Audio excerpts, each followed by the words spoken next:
አቡነ አረጋዊ የእግዚአብሔር ባህታዊ ጽድቅ ያበራል ዘላለም በስም ተማጽኖ ያፈረ የለም።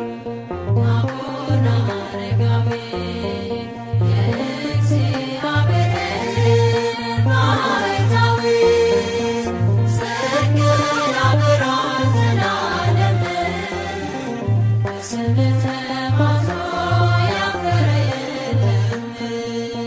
አቡነ አረጋዊ